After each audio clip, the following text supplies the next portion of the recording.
Welcome, folks. I'm the Captain, Ross Memphis Pambert, and with me, as always, my friend, the President, Lawrence Gervais. We're broadcasting from Calgary in Region 3 of the Metis Nation of Alberta, which is part of the historic Metis Nation homeland. We would also like to acknowledge these lands are the traditional territories of the Blackfoot Confederacy, the Siksika, the Kainai, the Piikani, Tsuut'ina, and Stoney Nakoda, with whom we share this land on the basis of our historical and ongoing relationships. We would also like to say thank you to our First Nation friends, to the Métis settlements, and to our Métis brothers and sisters and families. We would also like to give thanks to our elders for their guidance and to Mother Earth for the time she allows us to be here and share her bounty. And now, folks, let's get the wheel squeaking. Folks, welcome as always to the Squeaky Wheel. I'm one of your co-hosts, Ross Memphis Pambrin, the Captain, and with me as always, the President, Lawrence Gervais. Lawrence, everything's always happening in Region 3. Always something going on. It seems we're burning down south right now. Our own province, we're still trying to navigate how we're moving things forward here. I appreciate every week where we get a chance to have a conversation from a Métis perspective. And I think we do a great job of identifying current issues that are happening within our community. Before we jump into what I like to call Lawrence's regional report, let's bang on some of my conversations regarding hockey. How is this going to look? What do you think? Where are we headed? Is there going to be a bubble? Is the bubble going to burst?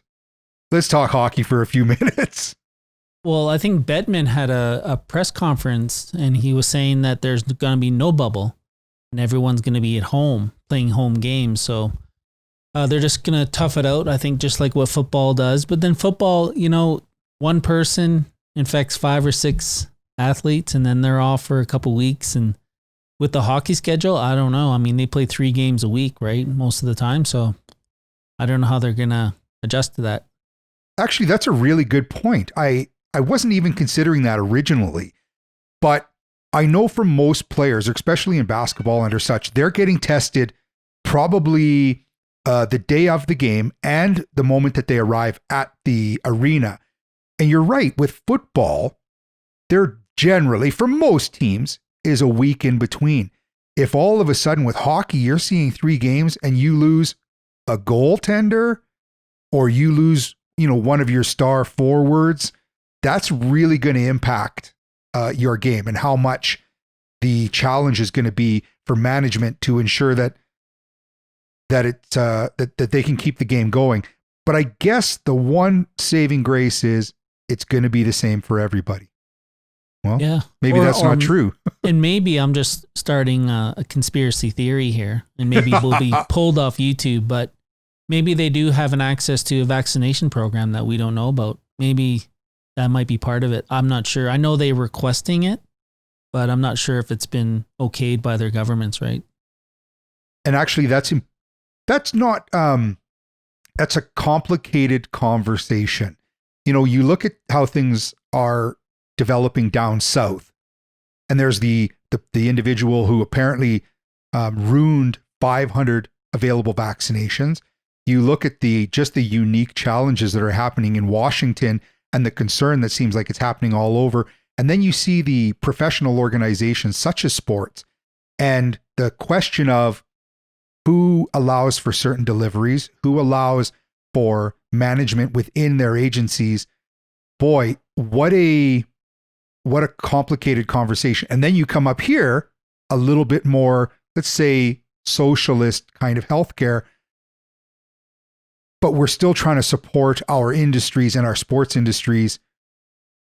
There's going to be people who are upset. I think there's going to be people upset no matter what. No, I mean, I agree. Sports teams is a huge economic driver for each city. And, when you kind of put them in a bubble, that city kind of loses out a little bit, right? So, yeah. But then they also want to keep the players safe, right? So there probably won't be any crowds, but they'll definitely be in their little home games for now. Just like the NBA, and that's moving into a home crowd too. And then of course football, you're right. It takes a couple weeks and then they can recover and start playing again. But yeah, it's going to be interesting.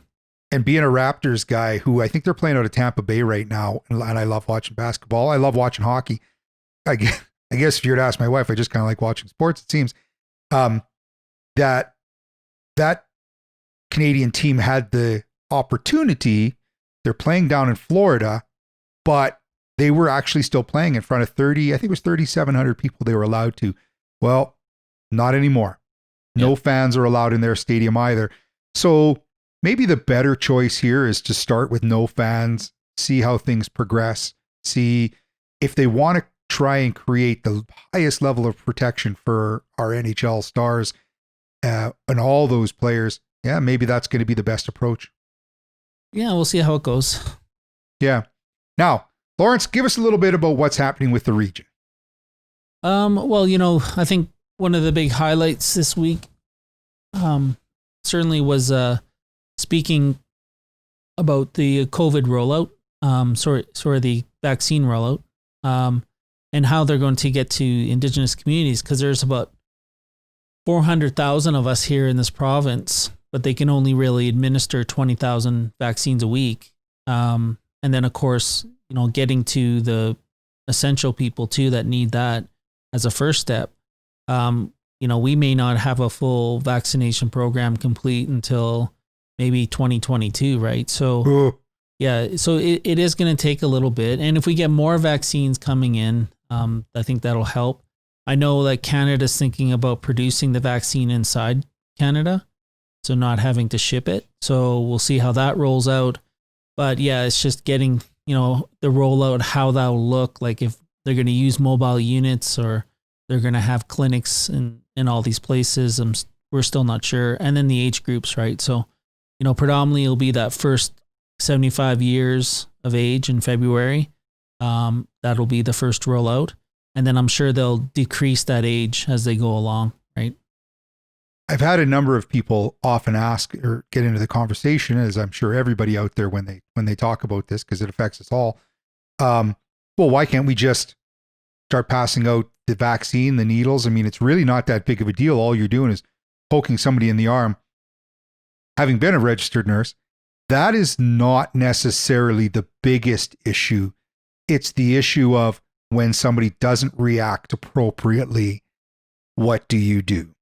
Right. I agree. If we needed a faster wholesale rollout of how do we manage, because we're in this extreme crisis. But I think it's important that we recognize that if you are asking for somebody to, be a part of that vaccination, that commitment, that effort to your health, they need to watch you at the same time to see how you respond. And though I don't think we hear a ton of issues out there, it does happen. Oh yeah. And just like, does something happen to you because you got the worst end of COVID? Well, and I'm not trying to fearmonger anybody. I just think that, you read some of the articles out there. The rollout seems like if you're getting a vaccine, it's going very well. And I appreciated Dina Hinshaw saying this last week that they're doing everything in their power to ensure that they are backed up with people waiting so that not one single dose is wasted. They are trying to ensure that every opportunity to vaccinate is there. But as we roll out these programs into every other level of the community, it's a challenge. Yeah, I mean, and it's also, we have to contextualize, it's a limited supply that's coming to the province. It's not like we're getting 1 million doses all at once, even though it is bought and sold, right? But it takes a little time to get here, refrigerated. There's a whole process, right, of the supply chain. But, once the vaccines get a little more easier to produce and the storage is a little more easier, then yeah, it'll definitely get better. Well, and there's good conversation out there now that Canada's looking at doing a better job of having the resources to develop their own vaccines. Yeah. Maybe this was the kick. This was the kick in the pants that said, why weren't you doing this before? Why are we not relying on our own supply chain rather than having to rely on everybody else's? Maybe that'll, move into other areas. We've focused a lot over many, many years of we're the supply chain to provide oil and the gases to the rest of Canada. Yeah. Well, now we should be looking at a lot of these, the value of these products, these safety products to be made here. Yeah. Yeah. So yeah, but I think predominantly the big thing that's happening in the region right now, but we're looking at more things that are happening. You know, we did our annual reports, so those I'm sure will be sent out. I know Jason's on the call right now, and he's probably getting those online pretty soon. But people can kind of take a good glimpse on what our programs are doing, and the people that are doing them. We make sure that they're all videoed and put out. And I think that speaks to, and I'm going to throw this out there because I want you to take this puck, skate with it. No, take this ball and run with it. Unity. All of those reports create a connection, an awareness of what are the other programs that are happening out there. And what is that? We talked about a little earlier, Lawrence, unity. What does that mean here? What does that mean? And what does that mean federally? Where are we at when it comes to those conversations? Well, I think that's what it is. It's all about communication and conversation. And if people don't know that the Métis Nation is moving forward, they kind of will just sort of maneuver around us, right? But what they don't see is they don't take the narrative or the complete picture from those individual communities and what they're doing. And then they kind of gauge that on how they relate to us, right? So I think doing stuff online and getting stuff out there in the open and making sure our members are aware that, hey, we're doing stuff and we're not just sitting at home and waiting for that opportune time to go back to work at the office. But no, we're doing stuff right now. And we have been all along since March, 2020. So it's, I think our community needs to understand that this region is doing very, very important work. We're also doing essential sort of service work to our community. And that change, that was the only real serious change that we've had. And then now we're trying to work on ways to engage the community virtually. And so that's the only thing that we can really do right now. Yeah. And here it seems like we're connecting, or the province is connecting. How are we doing provincially with the other provinces? How are we doing it? How well are we doing it? Or is that a loaded question? Well, I mean, yeah, because then you're going to ask me to compare, right? But, yeah. Saskatchewan, because I have contacts there and I have contacts in BC, and, BC's going through a little hump right now with the nation there, but, they'll get over it. And then, Saskatchewan, of course, are doing quite well. They're it's not like what it was, that I've seen maybe 5 years ago. It's doing quite well now. So, and in terms of our Métis National Council, that's a big question for our Board of Governors, which is the presidents from all the provinces, to really create the new, I guess, look for a Métis National Council, whatever that may be. Maybe it'll be the old, I'm not sure. But there's always this question of Métis Nation of Ontario, whether they should be allowed in or they should be gone, or how that decision was made. But I think what's more important is that we're a unified nation, and we really need to portray ourselves as a united front. There's people in our community that constantly put things out there on social media that we're not unified. Well, when they keep doing that, it sends that message out, and it sends that narrative out there that we're not a common nation. We're not a Métis nation. And that has more serious implications than anything. Rather than try to look at unifying all of us and talking about all the good things that we do as a nation, that's the most important key narrative that we should be focusing on, especially when it comes to unity. I think a really important question I will ask people is, if the first time you say, oh, I don't find there's a lot of unity here, usually my first question is what do you think unity is?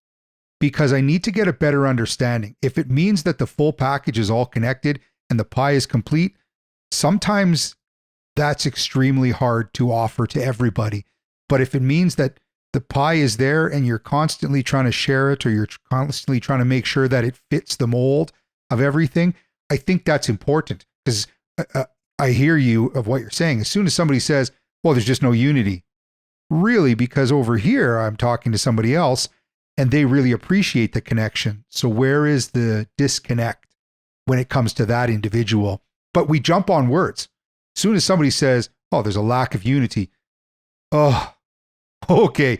You can't just throw out that one statement. You got to finish the comment and explain to us, because if we don't know about it, here on the Squeaky Wheel, how are we supposed to talk about it? Yeah. So, and unity is sometimes related to transparency, right? If you're not a transparent group in our nation, then people will just assume that you're doing other things, and they'll create a whole list for you. Right? Yeah, good point. And, I'd rather run a very transparent group than have doing stuff in camera or having these secret agendas and all these other things, rather than the agenda you're supposed to be focusing on, right? And that tends to happen a lot more than the way it should be. And these and I don't want to question a lot of the leaders out there because on how they do business, but it's how the perception goes down to the members. So you got to be extra careful. Mm-hmm.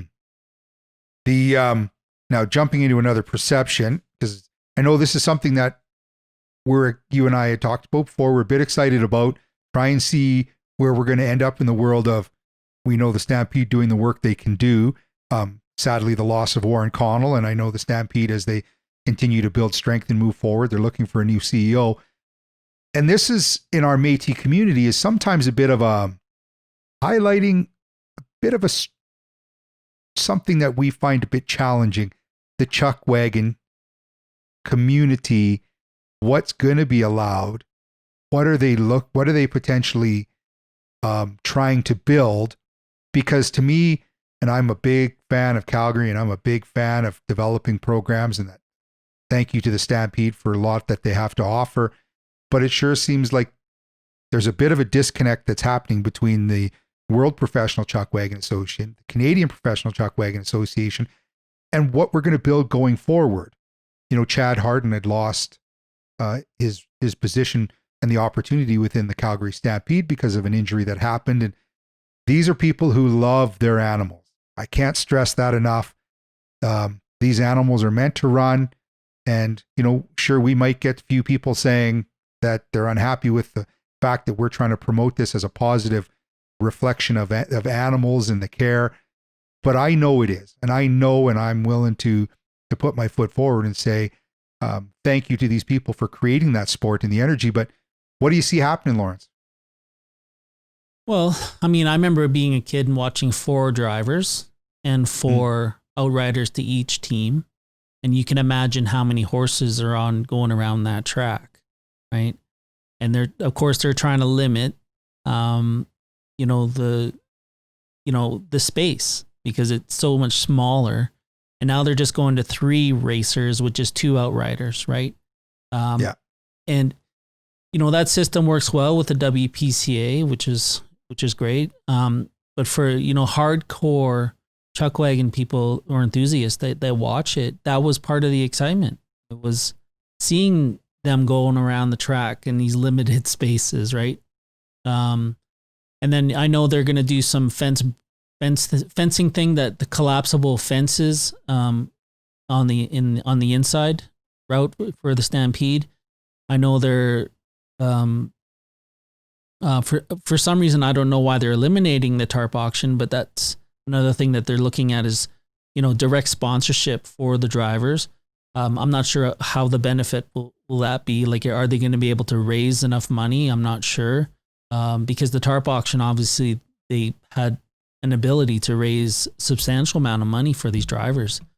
So, and then of course, eliminating the CPCA and just working on the WPCA drivers down here, and eliminates about 9 drivers that I know about in the CPCA. And predominantly those are the drivers that the Métis community follow, won't be able to come to the Stampede anymore. So it does have a little bit of an effect on the Métis people, but we'll see how it goes. Well, I know I haven't been invited into any of their conversations, but I always appreciate when we are invited into the conversation. Yeah. And not that it's, sometimes it's just respectfully that we get to the opportunity to prepare our citizens to share the conversation. here's what we see happening. But also then it gives us the opportunity to listen to our citizens and say, well, here's what our group, our members, our patrons of the sport would like to see happen because it's important to us. Yeah. I mean, and for me, I grew up in Prince George, but then, we would head over to Meadow Lake and head over to Lloydminster and watch the races there. And it was a time to see our family. You would go through the grandstands and you would pick them all out. But that was the way it is today, right? Racing is so much popular up there, a little bit than down here. But, and that's what it is. It's the time for our families to meet and gather and watch our cousins out there. And that was always the funnest part. And I know that they're planning their own sort of tournament around the Stampede time too. So we'll see how that goes. And I do believe it's the week after. And they're doing a very large chuck wagon races themselves. Well, and I like to think that our little squeaky wheel also has a characteristic and representation of a chuck wagon wheel, because I sure do enjoy that as a sport. I like how it connects our community. I like that respectfully the drivers. But yeah, I remember watching the races where 4 chuck wagons with 4 horses each, with 4 outriders, and my uncle was an outrider at one time for a long time, old Lyle Pambrin, and that was 32 horses going around. And now if we're looking at 3 chuck wagons, so 12 plus 2 outriders, I think you said 2, yeah, another 6, so 18 guys going around. It changes the energy, but I like to think that I'm fully supportive if we're looking at the value of the protection of animals, and somebody's got good science behind anything they're suggesting, or good methodology to study the protection. But if you don't have that, are you just catering? Are you just catering to people who wish to complain? Within our community, and every year you see about it, there are just people who are willing to complain. Yeah, and they called it, safety and sustainability of the sport. That's what they determined at why they made that decision, and that's fine. That's stuff that they really need to consider for sure. But I hope it doesn't affect the chuck wagons too much, that event. Yeah, and I think we also have to ask the question to the chuck wagon drivers and their families, who represent the best health and well-being. Sometimes we don't ask them the question, is there more that we could do? Sometimes it seems as though all we do is throw up more roadblocks. But when you ask them and they say, no, I think we are doing a great job. I think our animals are protected. I think our animals, sometimes we have to go with that. Say, thank you. Thank you for providing this sport, this expertise. Otherwise it goes away. Mm-hmm. And I don't know, again, I don't want to get too deep into that conversation, but there's always somebody who's willing to critique. Yeah. But how about be a part of the conversation then, rather than just starting to throw out threats and critiques all the time? So if that ends up causing us a few emails from people complaining, saying that, I petted that dog too hard, or I let that dog walk too close into the snow, or into too deep a snow, you go right ahead and you send me that email then.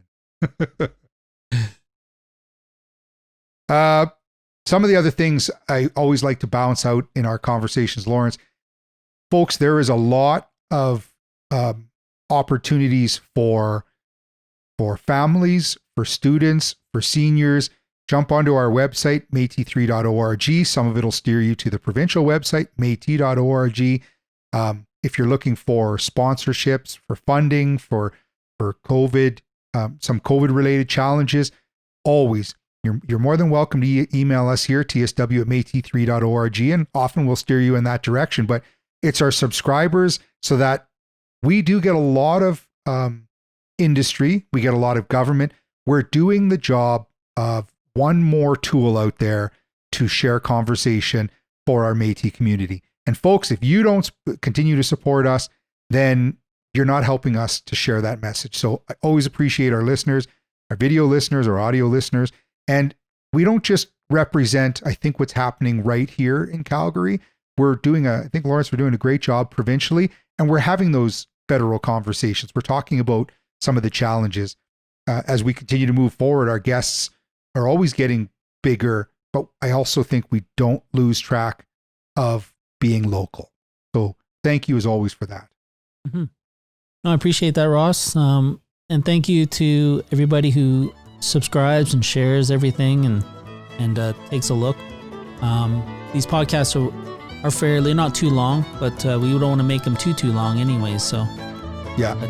As always, Lawrence, thank you for our weekly time together. Folks, make sure you go to YouTube, click that little subscribe button, or if you need help trying to figure out how to subscribe, make sure you reach out to us. From the crew here, from the backside of our group, all at Metis 3, as well as our design and editor, Jason Chernow. Thank you from all of us, as always, from the Squeaky Wheel here in Calgary, Alberta. We appreciate the conversation, and folks, just keep the fire burning.